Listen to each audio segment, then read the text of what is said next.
Torá contém a mente de Deus dando condições ao homem.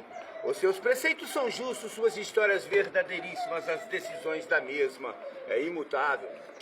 Lendo ela lentamente a oração, você se torna santo. Quem pratica o que ela ensina é sábio. Por quê?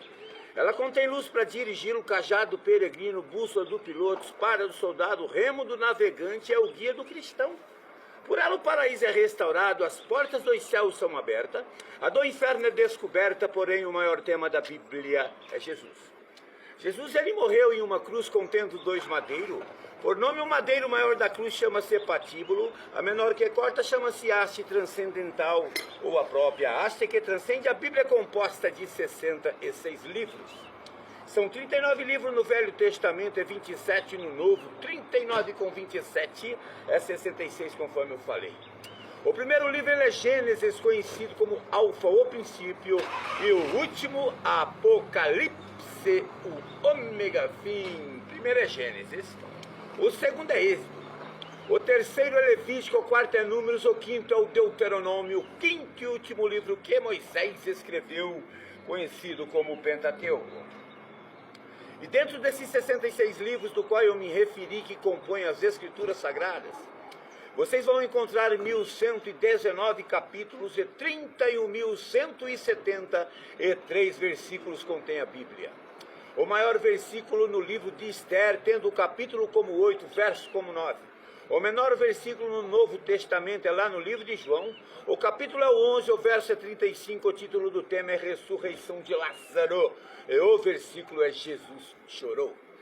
As 2 primeiras letras do primeiro livro da Bíblia, que é o livro de Gênesis, conhecido como Alfa, o princípio, é o N e o O, que diz assim, ó: no princípio criou Deus os céus e a terra. A terra ela era sem forma e vazia. Havia trevas sobre a face do abismo e o Espírito de Deus se movia sobre a face das águas. A Bíblia se refere a muitos profetas. O profeta mais citado da Bíblia é o profeta Elias. A última vez que a Bíblia se refere sobre o profeta Elias no Velho Testamento se encontra no último livro do Velho Testamento, que é Malaquias, no último capítulo, que é o 4, no penúltimo versículo, que é o 5, dizendo assim, ó: eis que eu vos envio o profeta Elias, antes que venha o dia terrível e tremendo do Senhor. O último versículo é o 6, ele conclui dizendo assim, ó: onde os pais converterão os corações aos filhos, e os filhos converterão os corações aos seus pais, para que eu, o Senhor teu Deus, não venha e fira esta terra com toda a minha ira. A Bíblia também se refere a um homem por nome Enoque. Enoque foi o único homem que andou lado a lado com Deus, porém não via a face de Deus. Deus tinha um amor ímpar para com Enoque. Deus chega em Enoque e fala: Enoque, sai por este mundo afora falando do amor do teu Deus. Simplesmente, gente, Enoque andou falando de Deus 365 anos. Enoque andou falando de Deus. E Enoque é o único ser que não passou pelo processo morrer. Ele foi levado vivo pelo próprio Deus lá para o céu. Essa transposição chama-se transladado pelo próprio Deus. Existem personagens da Bíblia que foram arrebatados por anjos a serviço de Deus, mas pelo próprio Deus somente. Enoque. A Bíblia também se refere a um homem por nome Jó. Exemplo do cristianismo, patriarca da paciência, é o único homem escolhido pelo próprio Deus a dedo para ser testemunhado por Deus perante Satanás, foi Jó. Jó, ele nasceu numa terra por nome Uz, e no livro de Jó, por 31 vezes, vocês vão encontrar a palavra Todo-Poderoso. Também no livro de Jó nasce, é oferecido pela primeira vez na história da humanidade a eutanásia. Os estudiosos taxam a doença de Jó como leishmaniose, outros elefantiose, outros câncer supurante que atinge a genitália externa de Jó. Porém, a Bíblia diz que é a lepra, ao ponto de Jó se coçar com um caco de telha. Desfigurante a aparência de Jó.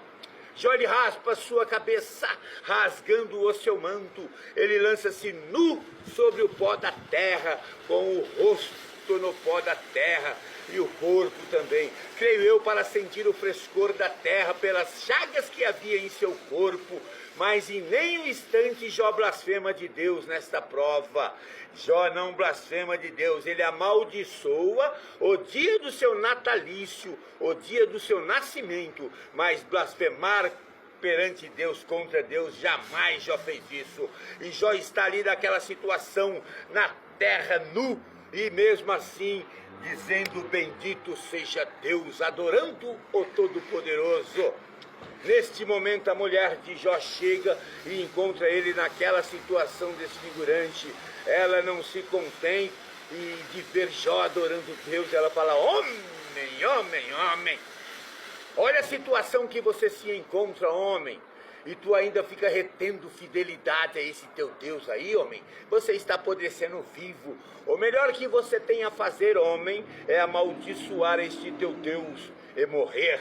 Ela acaba de oferecer a ele a eutanásia. A Bíblia diz que Jó, com um sacrifício imenso, olha para ela e diz: mulher, mulher, mulher, como uma louca fala tu, mulher?